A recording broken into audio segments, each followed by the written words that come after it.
It's the kind of thing no law enforcement agency ever thinks about, but it's one they all have to prepare for. The Cherokee Sheriff's Office is no different. All right, kids are done. Every year, law enforcement throughout the county train for an active shooter scenario. This year, close to 200 law enforcement personnel from local, state, and even the federal level participated in the 3-day training at Teasley Middle School. I've made a solemn commitment to our citizens that we will do everything in our power to be prepared for the unthinkable. And that means having the necessary tools, equipment, resources, everything that we need in order to save lives. The instructors want to ensure both law enforcement and fire personnel get the knowledge and adequate practice should they ever need it. Clear right. Another one left. Deputy Patrick Hansen with the Sheriff's Office has been participating in these type of exercises for years. Different techniques based off of different events throughout the nation and the world. Every year our training and tactics change based off of reactions from that. What do you think about that?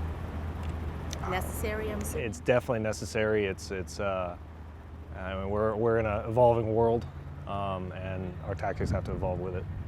Officers and deputies either go in alone, are paired up, or placed in groups of 4 at random to train as a collective unit, which is what a real-life scenario could look like. They are briefed on a suspicious person or people at the school and then make their way through the hallways. The instructors create as much drama and chaos as possible. You hear gunshots, which are actually blanks. Role players acting as those injured, some screaming or begging for help. Those officers and deputies are expected to keep moving and to neutralize that threat. Run weapon! Stop.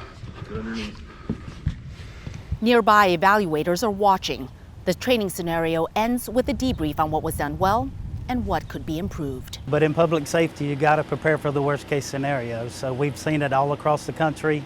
We hope and pray it doesn't happen in our schools, but we want to be ready in case it does. So that's why we train. Once there is no longer a threat, law enforcement will then move to work alongside fire and rescue personnel to treat the wounded. We're applying that science, if you will, to be prepared for a crisis of this magnitude. That means getting 911, our fire and EMS services, our marshal's office, our police officers and our sheriff's deputies to come together every year in order to, I call it training through inoculation, to submerge yourself in the most realistic contemporary training available in order to save lives. These training scenarios started more than 20 years ago here in Cherokee County and has slowly now evolved into a 3-day event that typically takes place in the month of June or July.